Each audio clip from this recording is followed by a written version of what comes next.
Bonjour à tous et bienvenue pour cette deuxième partie concernant le chapitre sur les fonctions. Donc on s'était arrêté à cette sous-partie, donc on était à les limites, on avait vu les définitions très mathématiques. Maintenant on va voir les opérations que l'on peut faire sur les limites. Alors dans toute cette partie, on va se fixer L1 et L2 de réels, FG deux fonctions, et on va considérer leurs limites en un point réel ici au 0, ou en plus l'infini, ou en moins l'infini, ce qu'on va écrire ici, ça reste valable. Alors, commençons par les choses évidentes. Si la fonction f prend limite L1 et la fonction g prend limite L2, alors la somme va prendre limite L1 plus L2, aucun souci. Si une de fonctions elle prend limite L1 et l'autre prend limite plus l'infini, bah on fait la somme, une constante plus l'infini, ça fait plus l'infini. Même genre d'idée, une constante plus moins l'infini, ça fait moins l'infini. Plus l'infini, plus l'infini, ça fait plus l'infini. Moins l'infini, moins l'infini, ça fait moins l'infini. Là où je vais insister un peu plus, c'est sur les formes indéterminées. Donc ici, si la fonction tend vers plus l'infini, ma fonction f tend vers plus l'infini et que ma fonction g tend vers moins l'infini, alors la somme des deux, sa limite, c'est une forme indéterminée. Et j'essaie de vous convaincre que c'est vraiment complètement indéterminé et que on peut trouver toutes les limites que l'on souhaite. Alors, je vous conseille de prendre un stylo, de bien noter ce que je vais vous dire au fur et à mesure. Parce que l'idée là, c'est que vous vous compreniez par vous-même, donc je ne vais rien vous noter, je ne vais pas vous faire de vidéo, je vais juste vous expliquer là à l'oral. Donc, je vais vous montrer comment en maths on peut essayer de comprendre des choses en faisant ce qu'on appelle des contre-exemples. Pour trouver des contre-exemples, il faut essayer de prendre les exemples les plus simples possibles. Donc, pour la fonction f qui tend vers plus l'infini, on va considérer des limites en plus l'infini pour fixer les idées. Donc là, je vais considérer des limites quand x tend vers plus l'infini. Donnez-moi une fonction f la plus simple que vous connaissiez qui tende vers plus l'infini en plus l'infini. Il reste quelques secondes, la plus simple que l'on connaisse a priori c'est x. Donc si vous prenez la fonction x, elle tend vers plus l'infini, vers plus l'infini. Donnez-moi dans le même genre d'idée la fonction la plus simple que vous connaissiez qui tend vers moins l'infini en plus l'infini. C'est vrai, la plus simple que vous connaissiez c'est moins x. Donc plus x tend vers plus l'infini, moins x tend vers moins l'infini. Je rappelle qu'on considère les limites en plus l'infini. Si je fais la somme des deux, plus x plus moins x ça fait 0. Et donc la limite de la somme c'est 0. Si j'avais voulu avoir une autre limite, prenons par exemple, imaginons que je trouve pour limite pi, j'ai pris pi totalement au hasard. Ben, je vais prendre x plus pi pour la première, x plus pi va tendre vers plus l'infini, je vais prendre moins x pour la deuxième, moins x tend vers, je pense que j'ai dû dire un petit bug en parlant là, je reprends, x plus pi va tendre vers plus l'infini en plus l'infini. Si pour g je prends moins x, j'aurai moins x qui tend vers moins l'infini, quand je fais la somme des deux, x plus pi moins x ça fait pi, donc la somme des deux tend vers pi. Donc vous voyez qu'on a trouvé une autre limite possible. Et ce pi, je l'ai pris au hasard, vous pouvez prendre n'importe quel autre nombre, ça marche. Pour vous convaincre qu'on aurait pu avoir plus l'infini aussi, par exemple, si je prends, alors je prends une fonction un peu plus forte que juste x, pour la limite un peu simplifiée, je vais prendre x au carré. Si je prends f et je considère f égale x au carré, ça tend vers plus l'infini en plus l'infini. Pour g, je garde moins x, ça va tendre vers moins l'infini, et x au carré moins x, alors je ne voulais pas encore démontrer, ça viendra plus tard, mais x au carré moins x, ça va tendre vers plus l'infini en plus l'infini. Vous savez sans doute déjà. Je vous en reparlerai dans quelques minutes. Si j'ai un produit spécifique, alors pareil, je vais surtout insister sur ce qui est indéterminé. Donc si j'ai L1 et L2, le produit fait L1 fois L2, pas de souci. Si j'ai une constante différente 0 fois plus ou moins l'infini, ça va donner plus ou moins l'infini.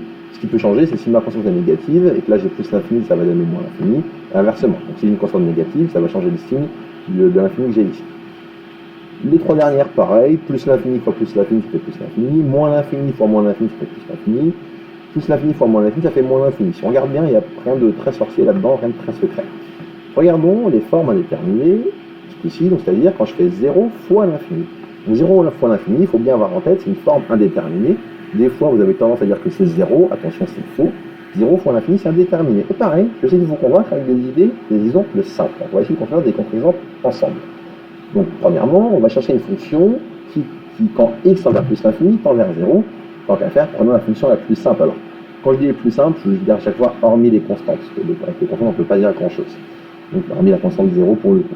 Donc, en plus l'infini, une fonction très classique que vous connaissez qui tend vers 0, c'est la fonction, chose de seconde, bon, vous l'avez, je l'espère, la fonction 1 sur x. Il y en a d'autres, mais la plus simple, c'est 1 sur x. 1 sur x tend bien vers 0 en plus l'infini. La fonction la plus simple que vous connaissez qui tend vers plus l'infini, par exemple, en plus l'infini, on l'a vu l'exemple d'avant, c'est x. Si vous faites 1 sur x fois x, vous trouvez 1, donc la limite c'est 1. Si vous voulez trouver une autre constante, n'importe laquelle, comme par exemple, je sais pas moi, 8, Vous prenez 8 sur x ici, vous prenez x ici, 8 sur x tend vers 0, x tend vers plus l'infini, le produit vaut 8 et tend donc vers 8. Donc vous voyez qu'on peut trouver n'importe quelle constante. On l'aurait aussi pu trouver si on souhaitait, par exemple, je sais pas moi, plus l'infini. Si je prends ici, j'ai dit plus l'infini, si je prends ici x au carré et que je prends ici 1 sur x, 1 sur x fois x au carré, ça va donner x, ça tend vers plus l'infini. J'aurais aussi pu avoir 0 comme limite. Si je prends ici 1 sur x au carré pour f, et si je prends x pour g, 1 sur x au carré tend vers 0, x tend vers plus l'infini, plus 1 plus l'infini, quand je fais le produit, j'obtiens 1 sur x au carré fois x, ça fait 1 sur x tend vers 0. Donc vous voyez tout ça pour vraiment insister sur le point que cette forme indéterminée, elle est vraiment indéterminée, ça pourrait donner n'importe quoi. D'ailleurs, je vois une autre faute d'orthographe, décidément, j'ai pas fait gaffe, une forme indéterminée, il manque un E ici. Je laisserai la rajouter dans votre tête, je le rajouterai dans le PowerPoint que je vous mettrai en ligne sur Claro Live. Donc tout ça pour vous convaincre encore une fois que 0 fois l'infini c'est vraiment indéterminé. On ne sait vraiment pas ce que ça donne, il faut bien avoir ça en tête, il faut bien faire attention à ce genre de choses. Limite de l'inverse, alors pareil, je ne ferai pas de contre-exemple parce que je vais essayer de vous laisser tromper, de trouver, enfin là pour l'inverse on n'a pas trop, mais surtout pour la limite d'un quotient, pareil, les formes indéterminées, je vous laisse réfléchir dessus, je vous laisse lire ces tableaux tranquillement et essayer de trouver, pareil, des contre-exemples avec des formes indéterminées qui donneraient tout et n'importe quoi, c'est-à-dire qui donneraient 0, 1, 2, plus l'infini, moins l'infini. Essayez de trouver plein de contre-exemples possibles pour ces formes indéterminées pour vous entraîner. Alors, quelques résultats pratiques quand on considère des limites. Justement, c'est ce dont je vous parlais un petit peu avant. Alors, premièrement, je suppose que f et g ont pour limite respective L et L' en un point A donné. C'est-à-dire f tend vers L quand x tend vers A et g tend vers L' quand x tend vers A. Je suppose que autour de A, on appelle ça en mathématiques, donc si je prends un voisinage de A, c'est-à-dire si je suis pas très loin de A, que je peux contrôler G par F, plutôt F par G, pardon. C'est-à-dire que je peux dire que F de X est inférieur ou égal à G de X, ou d'ailleurs aussi strictement inférieur, ça marche.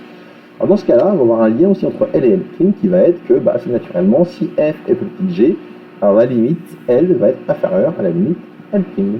Et attention, on notera que quand on passe à la limite, les inégalités strictes deviennent des inégalités larges, c'est-à-dire que même si là j'avais eu f de x strictement inférieur à g de x, à la limite j'aurais juste L inférieur ou égal à L'. Il est possible que j'ai égalité des limites, même si là j'avais strict pour le coup. Donc faire attention à ce genre de choses, ça peut être un peu piège. Bon, quand vous ne faites pas des maths poussées, vous n'aurez pas forcément ce genre de piège, mais des fois quand on fait des maths un peu poussées, qu'on analyse une analyse un peu plus profonde, ça peut arriver. Donc il faut se montrer à ce niveau-là. Théorème qu'on appelle classiquement théorème des gendarmes, que vous connaissez sans doute. Je prends f, g et h, trois fonctions définies sur un domaine de définition D. Je suppose que G et H admettent une même limite L en A et que, toujours, notion de autour de A, j'ai pas besoin que ce soit vrai partout ce que je vais écrire, il faut que ce soit vrai autour de ce point A. Je peux contrôler F par H et G, c'est-à-dire je peux dire que F est toujours plus grand que H et plus petit que G.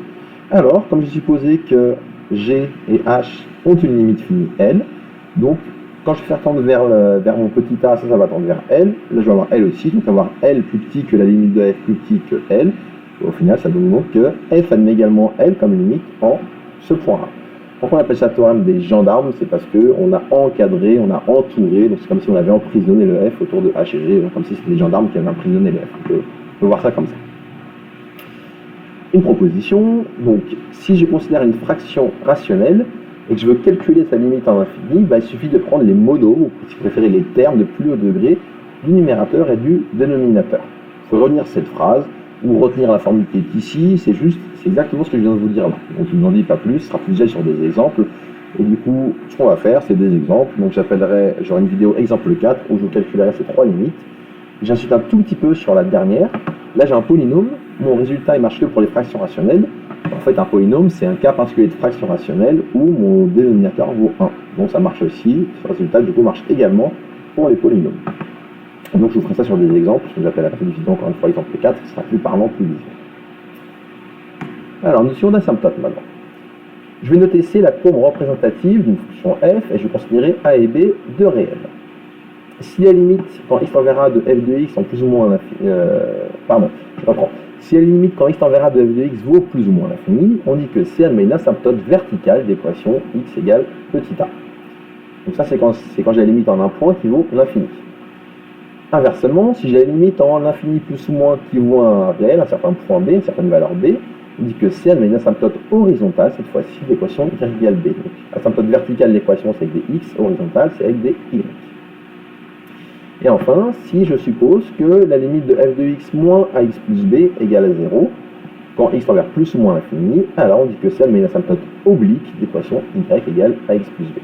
L'asymptote oblique, en gros, c'est quand à l'infini, ma courbe représentative va avoir tendance à se rapprocher d'une certaine droite, et une droite, ça pour équation ax plus b. Donc ça correspond à ça ici, le x plus b, à l'équation de la droite vers laquelle votre courbe représentative va avoir tendance à se rapprocher, à se coller à cette droite, à être presque confondue à cette droite quand vous allez être proche de l'infini. Graphiquement, ce que je viens de dire là, tout cela se traduit par le fait que la courbe C va être très proche de cette différente asymptote, donc de ces différentes droites. Alors un exemple qu'on fera et qui s'appellera... celui-là je vous le fais que à l'oral, pardon.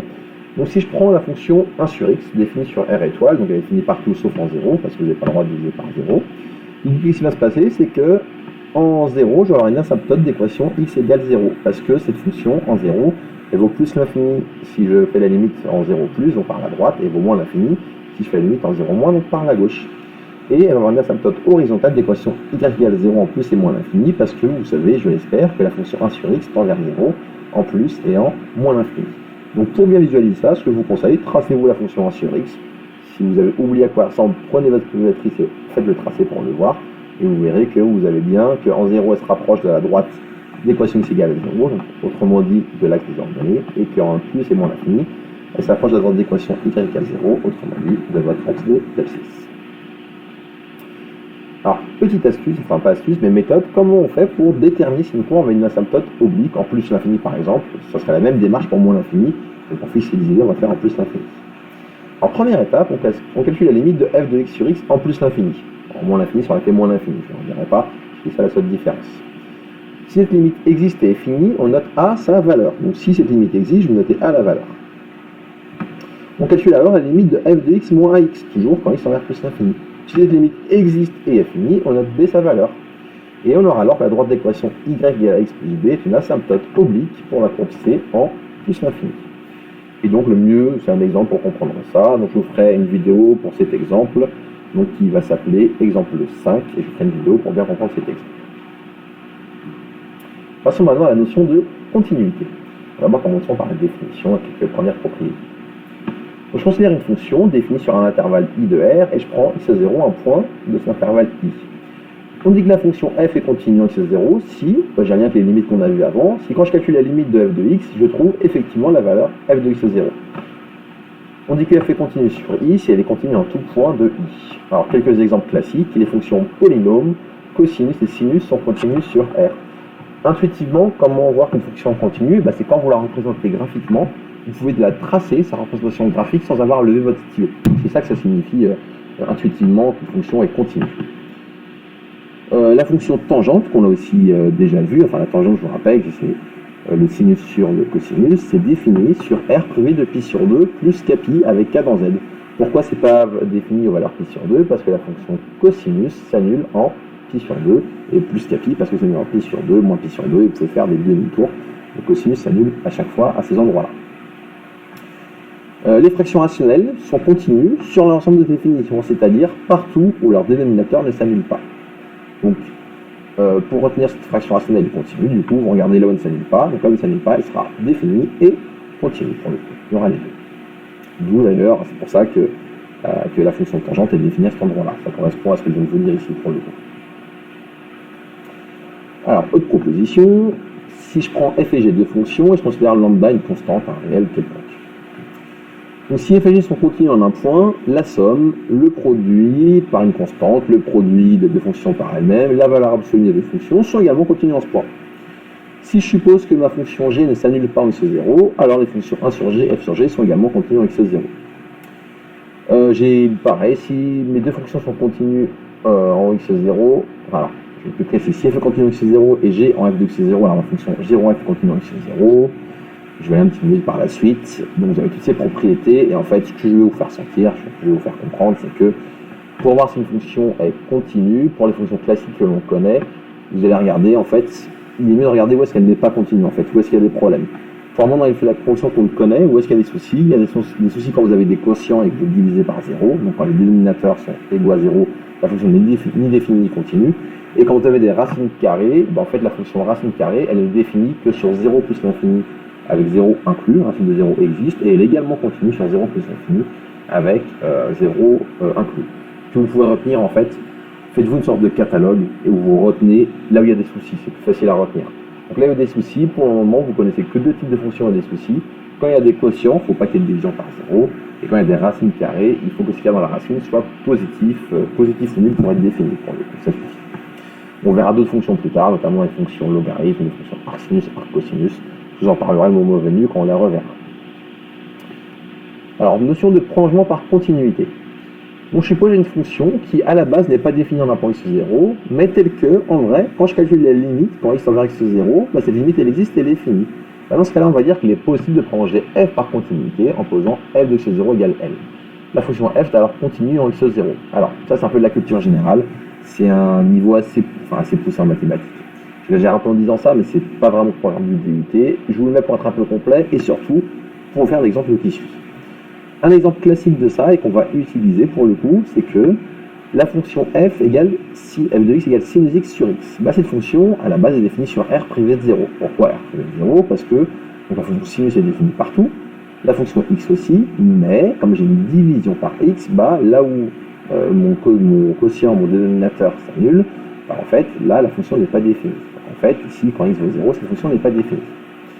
Mais en fait, il se trouve que, grâce à plein d'astuces, alors je l'avais détaillé, parce que des fois, en amphi, j'ai pas le temps de le faire, donc je le détaillais juste, mais là, je vous le ferai sur une vidéo, donc la vidéo s'appellera exemple 6.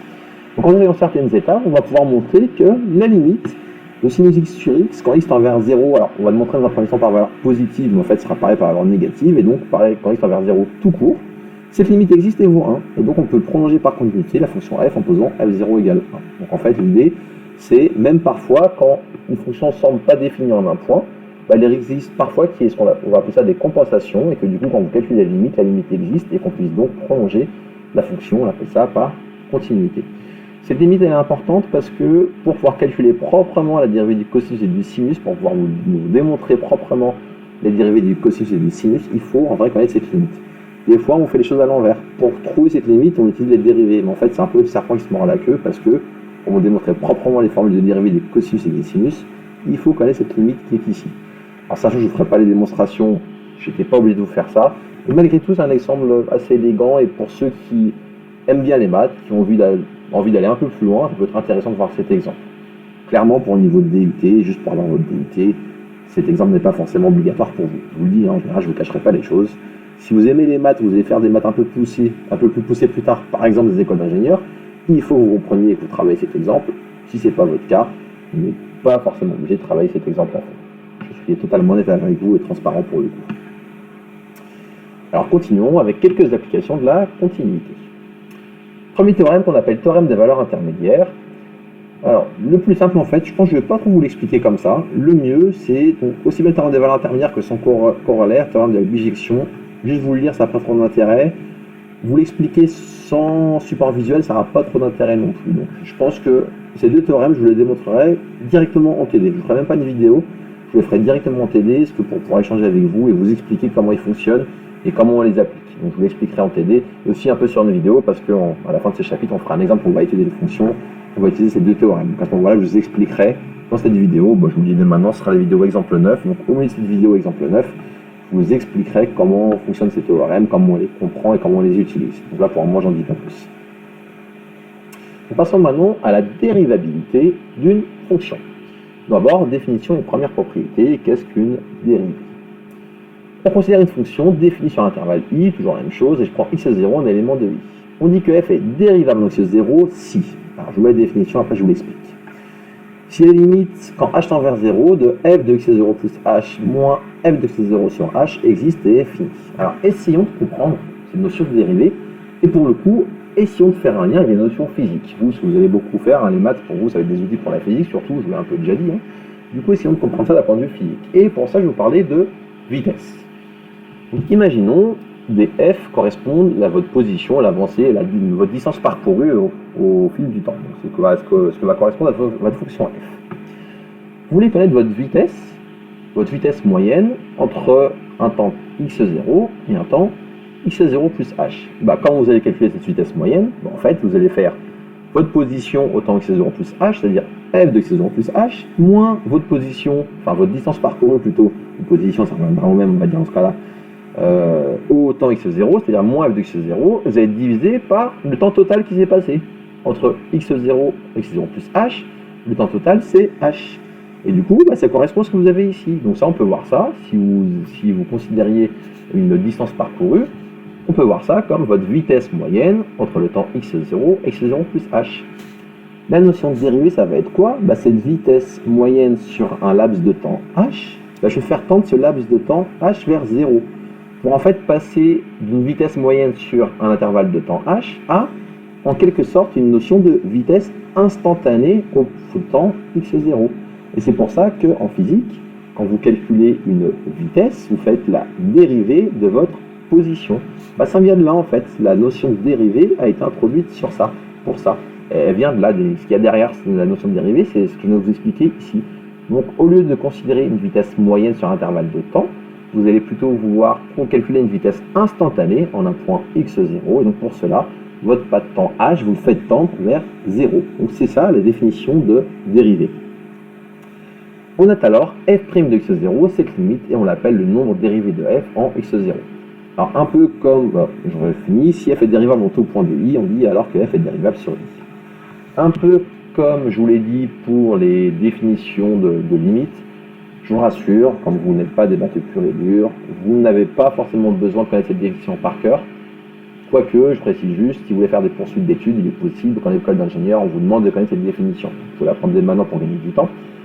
Nous, en pratique, pour calculer les dérivés, on va utiliser les outils classiques, les méthodes classiques que vous connaissez depuis le lycée. Donc, rassurez-vous, on fera ça. Sachez que si on fait des mathématiques un peu plus poussées, justement, toutes les formules des dérivés classiques que vous connaissez utilisent la définition qui est là. Donc c'est toujours bien de savoir ça. Ça ne vient pas de nulle part, les formules de dérivés que vous connaissez. Alors, quelques propriétés. Je considère f et g deux fonctions dérivables sur l'intervalle i et lambda un réel quelconque. Alors, les fonctions lambda fois f plus g et f fois g sont dérivables et on a les formules suivantes. Quand vous multipliez par une constante, vous calculez la dérivée, ça revient à faire quoi? Vous sortez votre constante et vous faites la dérivée juste de f. La dérivée d'une somme, c'est la somme des dérivées. Donc f plus g tout prime, c'est f' plus g'. Le produit dérivé, attention, ce n'est surtout pas, donc là, je reprends ma phrase, la dérivée d'un produit, ce n'est surtout pas le produit dérivé, je dis bien surtout pas ça. La dérivée d'un produit, normalement vous connaissez cette formule, c'est f'g plus fg' ici. Faites bien attention, si j'insiste là-dessus, c'est encore aujourd'hui, je vois régulièrement des étudiants qui se trompent et qui m'écrivent que la dérivée du produit, c'est le produit dérivé, c'est totalement faux, attention à ça. Si je suppose de plus que la fonction g ne s'annule pas en un point x, ou d'ailleurs ici j'ai mis pour tout x, alors les fonctions 1 sur g et f sur g sont aussi dérivables sur i, et j'ai la formule suivante pour la dérivée de 1 sur g, ce n'est surtout pas 1 sur g', c'est moins g' sur g carré. La dérivée de f sur g, ce n'est surtout pas f' sur g', c'est f'g moins fg' sur g carré. Ces formules, je ne vous ai pas mises en rouge, mais malgré tout, vous devez absolument les connaître par cœur. Si c'est déjà le cas, tant mieux. Si ce n'est pas le cas, vous devez absolument connaître ces formules par cœur, sur le bout des doigts, n'avoir aucun doute là-dessus. J'insiste bien, connaissez ces formules par cœur. Et ce qui va suivre aussi, vous le connaissez par cœur, donc les dérivées classiques suivantes. D'abord, dérivée d'une constante, vous le savez peut-être, enfin j'espère, vous l'amenez comme si vous le saviez. La dérivée d'une constante k, la dérivée d'une constante k, c'est 0. Intuitivement, tiens. On l'a dit, la dérivée, c'est une notion de vitesse. Si vous voulez, une histoire de... la dérivée, c'est une histoire de vitesse, on va voir ça comme ça, je reprends. Si votre fonction considère la position où vous êtes, la distance parcourue, si votre distance parcourue est constante égale à k, si vous ne bougez pas, grosso modo, si vous ne bougez pas, c'est que votre vitesse vaut 0. Donc intuitivement, c'est logique. Si votre fonction est constante, sa dérivée est nulle. Si vous considérez une fonction puissance x puissance n, alors là, je vais faire le cas ultra général, pour pas vous ayez trop de formules à prendre par cœur. Si vous considérez la fonction x puissance n avec n dans z étoile, c'est-à-dire qu'elle a un entier aussi bien positif que négatif, elle est dérivable sur r s'il est positif, sur r étoile si votre entier est négatif, et dans tous les cas, la formule c'est la même, f' de x, c'est n fois x puissance n-1. Et c'est valable pour tout x dans R si n est positif, et pour tout x dans R étoile, donc partout sur fond 0, si n est strictement négatif. En particulier, si on prend n égale moins 1, donc je vais repréciser parce que c'est une formule assez classique, il faut bien l'avoir en tête, la dérivée de 1 sur x, c'est moins 1 sur x sur 2. Comment on l'a retrouvé avec la formule qui est ici, 1 sur x, c'est pareil que x puissance moins 1. Appliquez la formule qui est là avec n qui vaut moins 1, ça vous donne moins 1 fois x puissance moins 2, et moins 1 fois x puissance moins 2, on peut la réécrire en moins 1 sur x au carré. Autre fonction usuelle, la fonction cosinus x, la dérivée de la fonction cosinus x, c'est la fonction, j'espère que vous le savez, moins sinus x. Et la dérivée de la fonction sinus x, j'espère que vous le savez aussi, c'est la dérivée cosinus x. C'est la fonction cosinus x, donc attention, dérivée de cosinus c'est moins sin, dérivée de sinus c'est plus cos, c'est cos. Pour retrouver ces formules, si vous avez un doute, vous pouvez réfléchir en termes de variation de fonction, je ne l'ai pas encore vu. Donc je vous guide un peu, je vous dis juste, essayez de réfléchir là où la fonction cos est croissante et là où la fonction sin est positive et réciproquement. Et ce genre de réflexion, et vous verrez que vous avez un doute, vous retrouver facilement. Pareil, je vous l'expliquerai un peu plus en télé. Des exemples, donc des exemples ici avec plusieurs fonctions, donc on va calculer les dérivées, je vous en dis pas plus. Je vous mettrai ça dans un exemple qui s'appelle, une vidéo qui s'appelle exemple 7. Donc je ne dis pas plus ici, on fera une vidéo exprès pour ça. Propriété, une application de la dérivée, c'est de pouvoir déterminer la tangente en un point, la tangente à la courbe représentative de votre fonction en point x0. Cette tangente a pour équation y égale f' de x0 fois x moins x0 plus f de x0. Comment retrouver cette formule? Ce qui doit vous guider, c'est que ce que vous devez retenir, c'est que votre dérivée en un point elle correspond à ce qu'on appelle le coefficient directeur de votre tangente, si vous voulez la pente de votre tangente. Il faut savoir que votre tangente, elle passe forcément par le point, justement qui est là, m0 qui est pour coordonner x0, f de x0. Si vous retenez que le coefficient directeur c'est le nombre dérivé et que votre droite passe par ce point-là, et si vous êtes un peu habile avec les droites, vous pouvez retrouver cette équation assez facilement. Sinon, apprenez cette équation par cœur, il faut connaître. Autre proposition, si une fonction est dérivable en un point, alors elle est également continue en ce point. Donc une fonction qui est dérivable est automatiquement continue. Attention, la réciproque est fausse. Autre proposition, je vous l'ai dit tout à l'heure, pourquoi je définis les notations de rond, parce que c'est pratique quand on fait la dérivée d'une composée. Donc, quand c'est bien défini, la dérivée de la composée g rond f, ça va être, vous dérivez d'abord, alors écrire une notation, je vous l'ai fait avec notation, c'est pas grave. Donc g rond f', je vous l'expliquerai de façon plus propre, enfin pas plus propre, pardon, mais de façon plus précise et plus détaillée en TD, mais là je vous l'explique comme ça, j'ai cette formule. G rond f', ça va donner g' rond f fois f'. Donc en fait, vous allez calculer d'abord la dérivée de f', je vais voir ça comme ça, puis vous calculez la dérivée de g' et vous l'appliquez en f. Si vous retenez bien cette formule, ça vous évite d'apprendre plein d'autres formules par cœur. Si vous n'aimez pas cette formule, vous n'aimez pas l'utiliser, apprenez par cœur ce qui suit, ce qui va suivre dans le chapitre suivant. Donc ici, on va voir d'abord la dérivée d'une fonction puissance. Donc la dérivée de u puissance n, quand vous prenez cette dérivée, donc u puissance n', ça va donner, moi j'aime bien vous l'expliquer comme ça en fait. Vous dérivez d'abord le cœur de la fonction. Vous dérivez de u puissance n, c'est n fois u puissance n moins 1. Vous faites dans un premier temps comme si u était une constante, si vous voulez. Et vous dérivez donc ça, d'abord le cœur de la fonction. Mais après, comme u n'est pas une constante, il va falloir ajouter fois dérivée du cœur, c'est-à-dire fois u'. Donc j'aime bien aussi vous faire comprendre comme ça les notions de composés de fonction avec ce que je viens de vous expliquer là. Donc je le redis, vous faites d'abord le cœur de la fonction. Donc d'abord, le cœur de la fonction, c'est votre puissance n.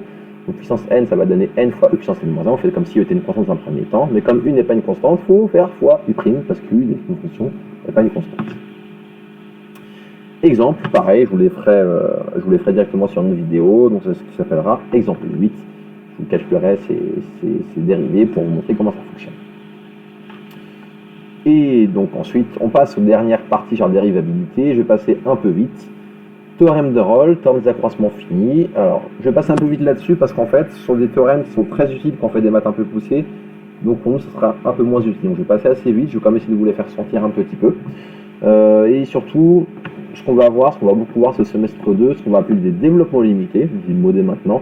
Et en fait, développement limité, c'est en gros une conséquence du théorème d'accroissement fini. Plutôt, on va pousser le théorème d'accroissement fini un peu plus loin. Donc je vous dis un peu par culture générale, par curiosité. Théorème de Rolle, j'en viens. Je considère une fonction qui est définie sur l'intervalle AB, telle que f est continue sur AB fermé, dérivable sur AB ouvert, et je suppose que FA vaut F de B. Donc dans ce cas-là, je sais qu'il existe au moins un élément C entre A et B, tel que la dérivée s'annule en ce point C. Allez, j'en dis pas vraiment plus parce qu'on va pas vraiment beaucoup l'utiliser. C'est plus pour culture générale, je vous l'ai mis ici. Ce théorème de Rolle, grâce à lui, on peut démontrer le théorème des accroissements finis, qui dit que si f est... Alors, les hypothèses sont les mêmes au départ que pour le théorème de Rolle, parce que c'est une conséquence du théorème de Rolle, le théorème des accroissements finis. Et il vous dit que si j'ai ces hypothèses-là, il existe au moins un élément C tel que fb moins fa égale f'c fois b moins 1. Ce qu'on appelle les théorèmes des accroissements finis. Si je suppose que ma dérivée est bornée par une constante k, alors j'ai ce qu'on appelle ici, on appelle ça des fois l'inégalité des accroissements finis. Pareil, j'insiste pas là-dessus parce qu'on va pas forcément beaucoup utiliser ça, nous en DUT. Sachez que si vous faites des maths plus poussées, ce genre de choses c'est utile. Encore une fois, ça c'est le point de départ de ce qu'on appelle les développements limités. J'en dis pas plus pour le moment. Et j'en viens à la dernière partie de ce cours, qui elle pour le coup on va beaucoup utiliser, qui est très utilisée en pratique, c'est la notion de sens de variation et extrémum, et on va voir qu'il y a un lien avec les dérivées. Vous le savez déjà, je l'espère, mais on va le revoir tout de suite. Donc je considère une fonction dérivable sur un intervalle grand I. Si ma dérivée s'annule sur l'intervalle, alors ma fonction f est constante sur i. Alors attention, ce fait que sur un intervalle, c'est important. Si j'ai une fonction qui est définie sur deux intervalles différents et que la dérivée s'annule, alors elle n'est pas forcément constante. Elle va être constante sur chacun des intervalles et pas forcément constante partout. Donc là, le fait qu'on soit sur l'intervalle, c'est important. Je répète, quand la dérivée s'annule sur l'intervalle, la fonction f est constante forcément sur cet intervalle. Si ma dérivée est positive sur l'intervalle i, alors ma fonction f est croissante. Si ma dérivée est négative sur l'intervalle i, alors ma fonction f est décroissante sur l'intervalle i.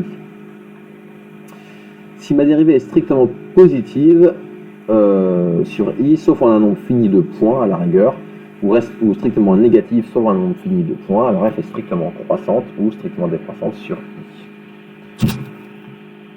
Théorème qui vous dit que si une fonction f définie sur l'intervalle AB admet un extrémum en un élément x0 de AB. Alors extrémum c'est maximum ou minimum. On avait vu, je ne sais pas si j'avais dit le mot d'extrémum tout à l'heure, mais si, dans le cas où je l'ai oublié, je vous le dis maintenant. Donc un extrémum c'est soit un maximum, soit un minimum. Et si ma fonction f est dérivable en un point x0, alors la dérivée s'annule en 0. Donc je répète, si j'ai une fonction qui admet soit un maximum, soit un minimum en un point, et si cette fonction est dérivable, alors forcément la dérivée en ce point est nulle. Attention, la réciproque est fausse.